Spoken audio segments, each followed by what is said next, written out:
Are you as overwhelmed as I was when I first read about the documents that are available for us through others or directly? You can get online now. I have copies of manuscript evidences on my own desktop here. Here's what I have. Word search. They come from the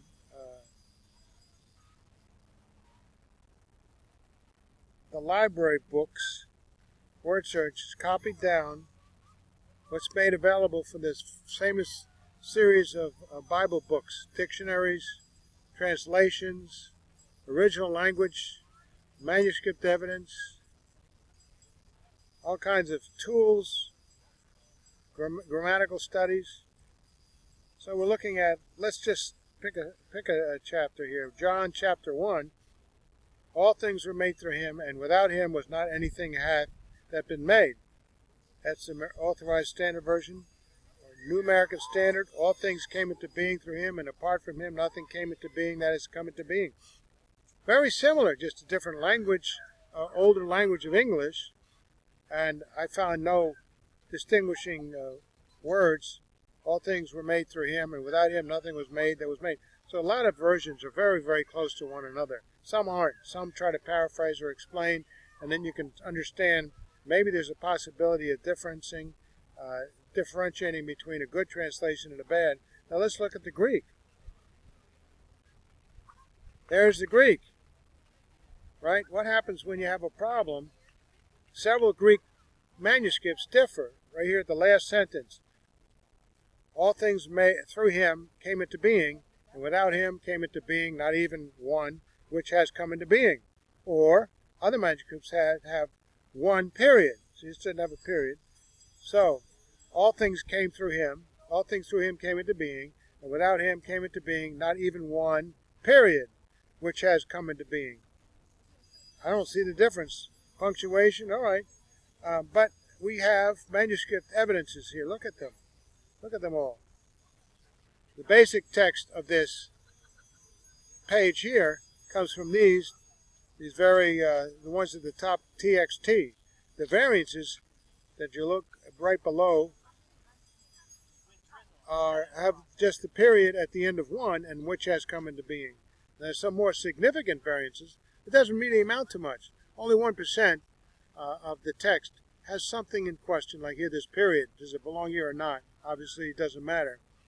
But apparently, the better examples of the texts that show without the period are the ones that would be the original most likely.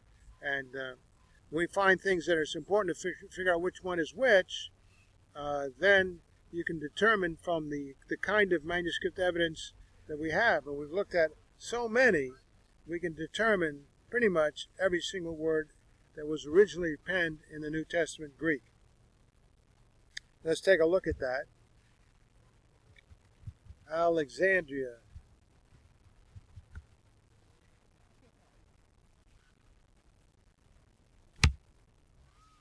So, Clement of Alexandria, he has his own writings, which he quotes, and as early as 150 AD to 212 AD, 2nd, 3rd century. Early church fathers citing scripture, quoting it from what they have in the original language, Greek. They have Origen, compiled more than 6,000 works, almost 18,000 manuscripts. Tertullian, 7,000. Hippolytus, 170 to 235 AD, 1300. Thousands and thousands. Eusebius wrote a lot, 5,176 documents. And then there are others who wrote various things, various documents, a grand total of 37,319 plus. So, patristic or early church father quotations listed in 16 volumes in the British Museum. You want to go there, you can go look at them. You do your research as deeply as you want, you're going to find out. We have pretty much the original text, so the source we have is extremely reliable. We don't have a lot of variations, as we do in other historical documents like some of the Greek histories. Now we look at the next category, external evidence which corroborates the New Testament accuracy. Eusebius, in his ecclesiastical history, preserves writings of Papias, bishop of Hierapolis, in which Papias records sayings of the elder, the Apostle John. For example, the elder used to say this also. Mark, having been the interpreter of Peter, wrote down accurately all that Peter mentioned, whether sayings or doings of Christ. Little things like that corroborate, so you can't say somebody just made this up.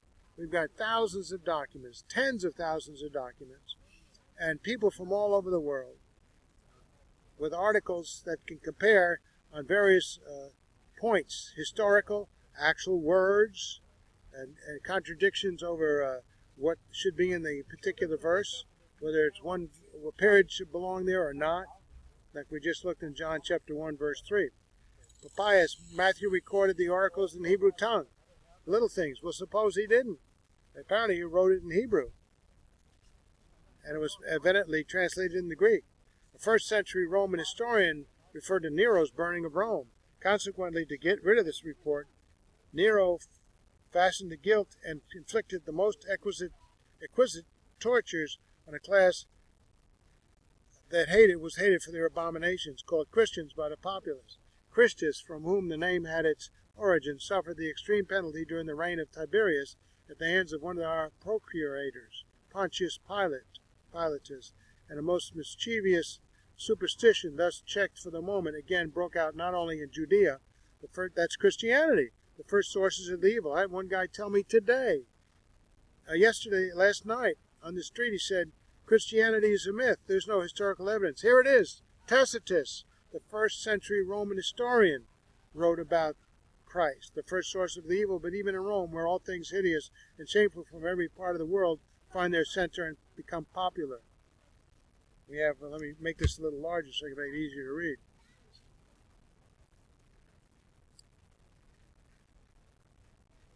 Suetonius, he was the chief secretary of Emperor Hadrian. He confirms the report in Acts 18:2 that Claudius commanded all Jews, among them Priscilla and Aquila, to leave Rome in AD 49. Two references are important, as the Jews were making constant disturbances. At the instigation of Chrestus, he expelled them from Rome. Speaking of the aftermath of the Great Fire at Rome, Suetonius reports, punishment was inflicted on the Christians, a body of people addicted to a novel and mischievous superstition. Josephus, very, very famous and well-known writer, historian of the Roman Empire. Josephus was a Pharisee, actually, of the priestly line and a Jewish historian, though working under the Roman authority and with some care as to not to offend the Romans. In addition to his autobiography, he wrote two major works, Jewish Wars and Antiquities. He makes many statements that verify, either generally or in specific detail, the historical nature of both the Old and the New Testaments of the Bible. He refers to Jesus as the brother of James, who was martyred. Referring to the high priest Ananias, he writes, he assembled the Sanhedrin of the judges and brought before them the brother of Jesus, who was called Christ, whose name was James, and some others. When he had formed an accusation against them as breakers of the law, he delivered them to be stoned. This passage, written in AD 93, confirms the New Testament reports that Jesus was a real person in the first century, and that he was identified by others as the Christ, and that he had a brother named James who died a martyr's death. So much for the lack of historical evidence outside of the Bible. Josephus also confirmed the existence of martyrdom of John the Baptist, the herald of Jesus. Now, some of the Jews thought that the destruction of Herod's army came from God, and very justly, as a punishment of what he did against John, who was called the Baptist. For Herod slew him, and he was a good man, and commanded the Jews to exercise virtue, both as to righteousness towards one another and piety towards God, and so as to come to baptism. So Josephus gives a brief history of Jesus and his mission as cited by Eusebius, AD 325, in the ecclesiastical history. Now there was about this time Jesus, a wise man, if it be lawful to call him a man, for he was a doer of wonderful works, a teacher of such men as received the truth with pleasure. make it up a little bigger here, getting a little bit of a glare in here.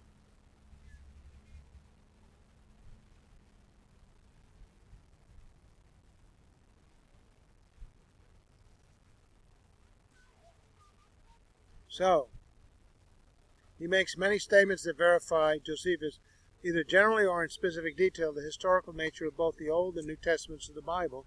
He refers to Jesus as the brother of James, who was martyred, referring to the high priest Ananias. He writes, "He assembled the Sanhedrin of judges and brought before them the brother of Jesus, who was called Christ, whose name was James, and some others, and when he had formed an accusation against them as breakers of the law, he delivered them to be stoned."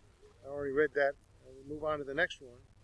Josephus also confirmed the existence and martyrdom of John the Baptist, the herald of Jesus. Now some of the Jews thought that the destruction of Herod's army came from God, and very justly as a punishment of what he did against John, who was called the Baptist, for Herod slew him, who was a good man and commanded the Jews to exercise virtue as to righteousness toward one another and piety towards God, and so to come to baptism. Josephus gives a brief history of Jesus and his mission, as cited by Eusebius. Now there was about this time Jesus a wise man, if it be lawful to call him a man, for he was a doer of wonderful works, a teacher of such men as to receive the truth with pleasure. He drew over to him both many of the Jews and many of the Gentiles. He was the Christ. And when Pilate, at the suggestion of the principal men amongst us, had condemned him to the cross, those that loved him at the first did not forsake him, for he appeared to them alive again the third day, as the divine prophets had foretold these and 10,000 other wonderful things concerning him, and the tribe of Christians so named for him, and are not extinct to this day. Is that a great testimony? That's outside of the Bible, a Roman historian who's a Jew, not a Christian. Thallus wrote around AD 52. None of his works is extant, though a few fragmented citations are preserved by other writers.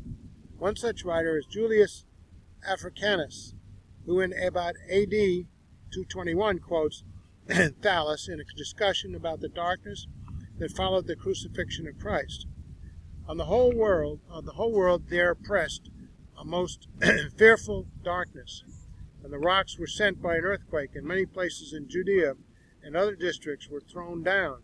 This darkness Thallus, in the third book of his history, calls, as appears to me without reason, an eclipse of the sun. Africanus identifies the darkness which Thallus explained as a solar eclipse, with the darkness at the crucifixion described in Luke 23:44-45. His reason for disagreeing with Thallus is that a solar eclipse cannot take place at the time of a full moon, and the account reports that it was at the season of the paschal full moon that Jesus died. Pliny the Younger. He was a Roman author and administrator. In a letter to the Emperor Trajan in about AD 112, Pliny describes the early Christian worship practices. They were in the habit of meeting on a fixed day before it was light, when they sang in alternate verses a hymn to Christ as to a God, and bound themselves to a solemn oath, not to do any wicked deeds, but never to commit any fraud, theft, or adultery, never to falsify their word, nor deny a trust when they should be called upon to deliver it up, after which it was their custom to separate, and then reassemble to partake of food, but food of an ordinary and innocent kind. Emperor Trajan, in reply to Pliny's letter, Emperor Trajan gave the following guidelines for punishing Christians. Then Christians aren't a myth. No search should be made for these people. When they are denounced and found guilty, they must be punished, with the restriction, however, that when the party denies himself to be a Christian, and shall give proof that he is not, that is, by adoring our gods, he shall be pardoned, on the ground of repentance, even though he may have formerly incurred suspicion. Talmudic writings of most value concerning the historical Jesus are those compiled between AD 70 and 200 during the so-called Tanaitic period. The most significant text is Sanhedrin 43a. On the eve of Passover, Yeshua, Jesus, was hanged. For 40 days before the execution took place, a herald went forth and cried, "He is going forth to be stoned, because he has practiced sorcery and enticed Israel to apostasy. Anyone who can say anything in his favor, let him come forward." and plead on his behalf. But since